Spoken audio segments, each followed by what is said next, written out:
ఒక ఊరి అవుట్స్కట్లో ఒక పెద్ద బావి.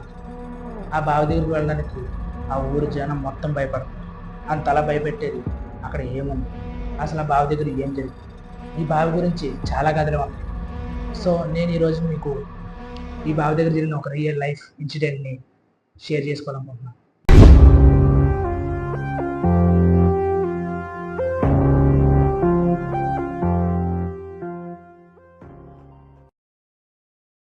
వీడియోలోకి వెళ్ళే ముందు ఇంకా ఎవరైనా లైక్ చేయకుండా చూస్తుంటే ఇప్పుడే లైక్ చేయండి. మీకు వీలైనంత వరకు షేర్ చేయండి. కొత్త వాళ్ళు ఎవరైనా చూస్తూ ఉంటే మా ఛానల్ సబ్స్క్రైబ్ చేసుకొని బెల్ ఐకాన్ ఆన్లో పెట్టుకోండి. So let's dive into the story.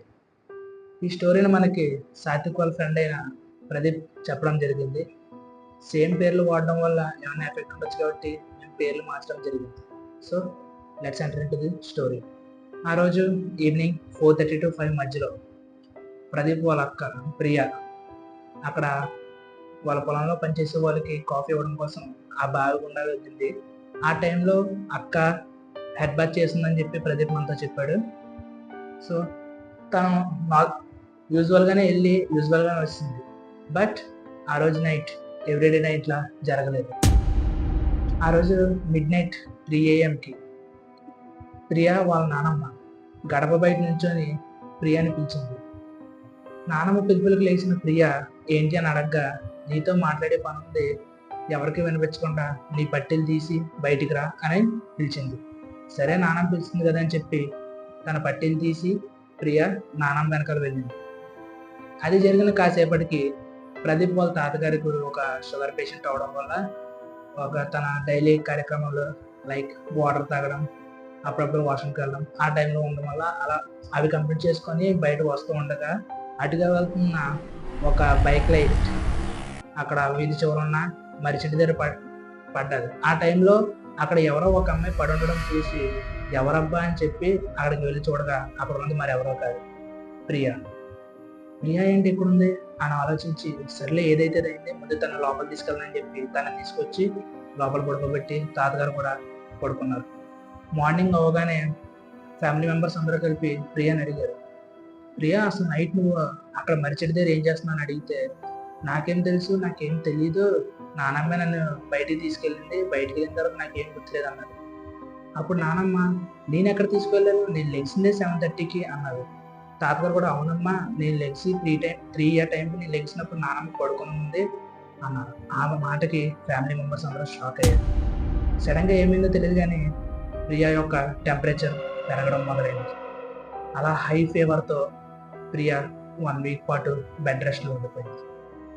అలా ఉన్న ప్రియాకి తర్వాత ఫ్యామిలీ మెంబర్స్ అందరూ తీసుకెళ్ళి సమ్ పూజలు అవి చేయించడం వల్ల తను నార్మల్ అయింది. బట్ ఎవ్రీ 6 monthsకి ఒకసారి తను అలా 1 వీక్ పాటు ఇలా హై ఫీవర్తో కానీ ఏదో కిడ్నెస్తో కానీ చాలా వరకు బాధపడుతుంది. బట్ ఇప్పుడు మనకు తెలిసింది ఏంటంటే ఇప్పుడు ప్రియాక్క నార్మల్గానే ఉంది, నార్మల్ లైఫ్ లీడ్ చేస్తుంది. ఇదే కాకుండా ప్రదీప్ వాళ్ళ ఫ్యామిలీలో ఇంకొక ఇన్సిడెంట్ కూడా జరిగింది. అది మరి ఎవరికో కాదు, ప్రదీప్ వాళ్ళ బాబాయ్కి.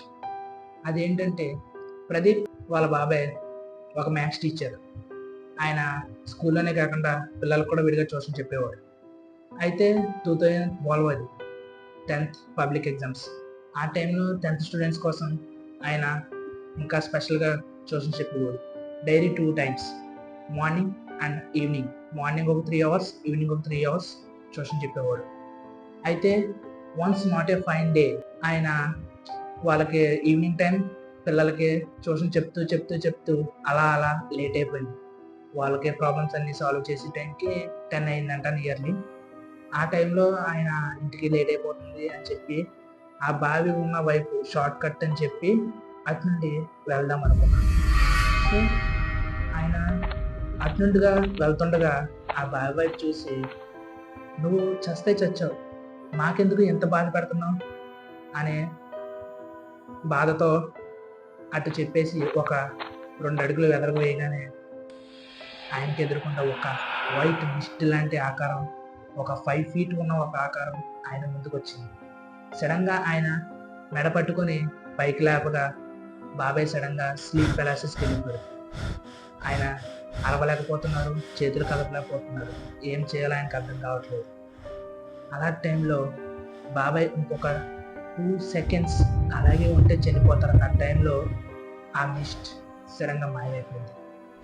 వెంటనే బాబాయ్ లెగిసి త్వరగా మొత్తం అన్ని బట్టలు అవి దులుపుకొని ఆయన పడిపోయిన సామాన్లు తీసుకొని వెంటనే పరిగెట్టుకుంటా ఊర్లోకి వెళ్ళి అక్కడ ఉన్న వాళ్ళందరికీ జరిగిందంతా చెప్పారు.